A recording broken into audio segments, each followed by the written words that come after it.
Universidad Técnica del Norte. Clínica Jurídica. 9 no Univel. Endrie Farinango, Marcelo Gudiño, Carlos Navarrete, Carla Páez. Presentan preguntas sobre los 7 de Chicago. De una marcha pacífica buscando una necesidad de permisos, en donde esta necesidad de permisos es claro y es bueno recalcar que los jóvenes fueron acusados por no portar el permiso adecuado para garantizar dicha protesta. Hoy en la actualidad podemos analizar lo que muchos países aún tienen esta medida donde exigen a los protestantes que tengan un permiso o que lo adquieran.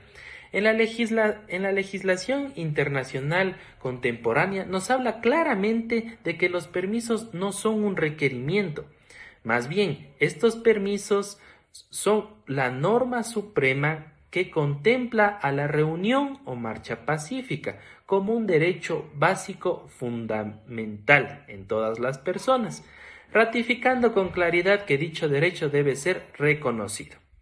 De igual manera, pudimos analizar que se dieron los actos de violencia. Estos actos de violencia que generaron en estos procesos, los líderes de estas movilizaciones se lanzaron a las calles para ser vistos, incluso ser oídos por esta convención demócrata. Aquí dichos jóvenes fueron acusados por violencia, aunque después en la película que analizamos se ratifica y se concluye que las personas quienes generaron violencia principalmente fue por grupos disidentes. En muchas ocasiones a quien recae toda la norma es a los líderes. A menudo el Estado siempre será el que garantice y ratifique que los actos de violencia siempre son iniciados por los protestantes, evadiendo con ello el mensaje que se quiere indicar o se quiere dar a conocer en dicha manifestación o marcha.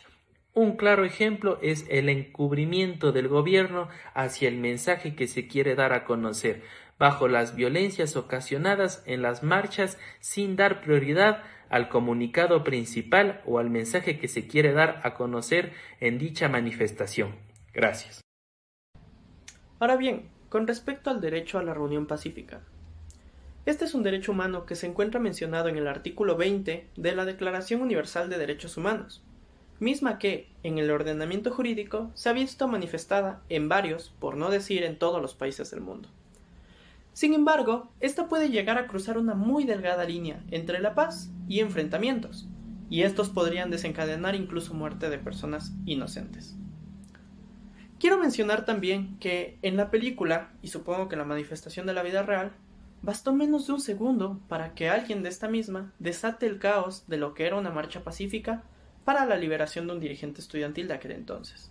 Y, lamentablemente en una situación así, sin verla dentro de películas o leerla en una resolución judicial, es como entrar en un conflicto bélico, donde jamás existirá un ganador. Ahora, con respecto a los derechos humanos de las personas procesadas.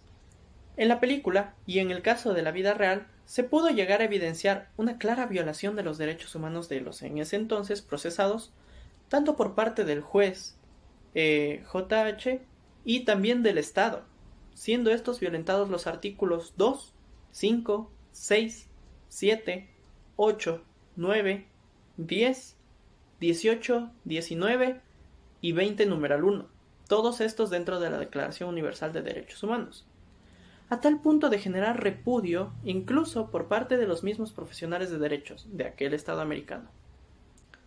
Como crítica personal, debo mencionar que es un tema muy fácil de analizar viéndolo desde el relato de la historia, ya que como lo sabemos, el derecho es cambiante, y en la actualidad dicho derecho no se distingue por color de piel o manera de pensar, pero lamentablemente a la época de este juicio aún existían esta clase de perjuicios en base a esto antes mencionado. Sin mencionar también que la moral patriótica de aquel país en algunos casos se encontraba por los cielos, pero en otros no, y siento que tuvo también un gran impacto esto al momento de su desarrollo. Sin embargo, no justifico que no haya existido una imparcialidad por parte de la Corte, y que su representante haya cometido errores muy grandes y visibles para hoy poderlos analizar. Cabe mencionar también que sin estos errores cometidos, no solo en este, sino en varios juicios que nos ayudan a mejorar como personas y como profesionales, no estaríamos en este momento en esta situación. A continuación vamos a hablar sobre la segregación racial y el legítimo derecho a la defensa. La segregación racial es aquella división de grupos raciales que se da ya sea en servicios públicos, educación, salud, en un restaurante, servicios sanitarios o inclusive leyes que han sido discriminatorias. Esta subdivisión se da ya por el color de piel o por algunas facciones diferentes y que en otros lugares son consideradas dignas. Así es el ejemplo de aquellas personas que tienen una tez más clara o una tez blanca, se consideran como superiores a aquellas personas que no lo tienen, aquellas personas que son afrodescendientes e inclusive indígenas actualmente. Esta segregación racial ha traído demasiada discriminación, demasiada injusticia a los derechos humanos, que es claramente varios organismos internacionales han intentado proteger, han intentado disminuir esta discriminación, así como en los estados, pero se encuentra tan arraigada a la sociedad que es difícil. Es así que en el caso de el juicio de los 7 de Chicago, se ve demasiado evidente esta discriminación por parte del juez Hoffman frente a Bobby Seale, que es un afrodescendiente, quien, a pesar de no tener un abogado, el juicio siguió, nunca se respetaron sus derechos, nunca se veló por su bienestar por parte del juez, aunque el abogado de la parte defensora o de la parte demandada se pronunció reiteradamente frente a esta grave vulneración, nunca se le dio oídos. Y el caso más grave fue cuando el juez, cansado de las reiteradas abrupciones que se dio en el juicio o intervenciones por parte de Bobby Seale, mandó prácticamente a encadenarlo y amordazarlo, transgrediendo sus derechos humanos, discriminándolo, denigrándolo, una forma de hacer alusión a cuando ellos eran esclavos, que realmente es algo penoso que se vio en el actuar de ese juez. Ligado a esto va el derecho a la defensa. El derecho a la defensa lo contempla de esta manera la Declaración Universal de los Derechos del Hombre. En 1948, en su artículo 10, menciona que toda persona tiene derecho, en condición de plena igualdad, a ser oída públicamente y con justicia por un tribunal independiente e imparcial, cosa que en este caso no se vio, porque primeramente Bobby Seale no tuvo abogado, el juez no era imparcial, lo trataba mal por su simple color de piel inclusive. De esta manera este juicio realmente cayó en discriminación, vulneración al derecho a la defensa, que a pesar de que más después se le absolvió de este caso, pero aún así no fue absuelto en libertad. Siguió privado de su libertad a costa de un homicidio y por varios cargos de desacato que tuvo en ese juicio solo por pedir su derecho.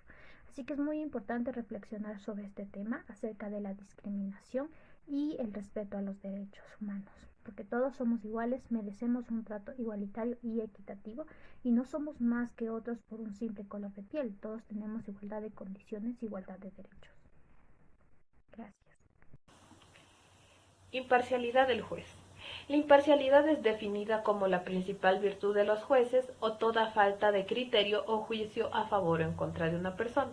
Dentro de los hechos suscitados en la película Los 7 de Chicago se puede notar la parcialidad del juez, puesto que él cree que los acusados son culpables desde el principio del proceso, así como no les brinda las garantías, como por ejemplo al primer acusado no se le brinda la garantía de contar con un abogado que lo represente dentro del proceso.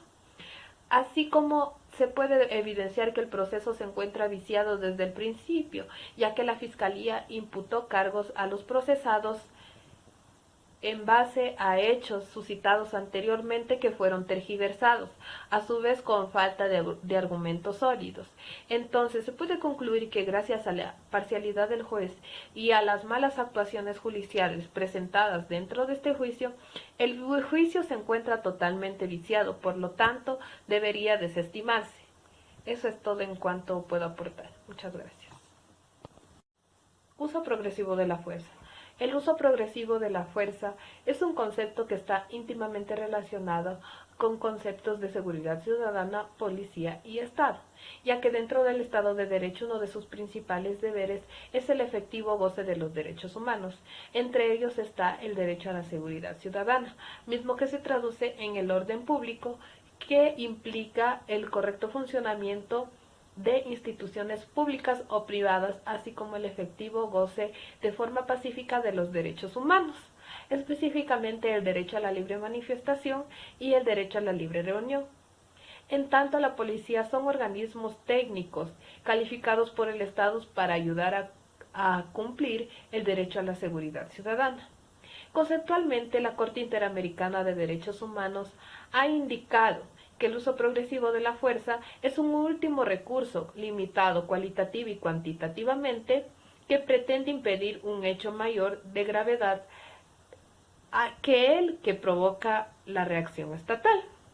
Entonces el uso de la fuerza es un recurso mesurado que pretende evitar daños más grandes que el de la no intervención.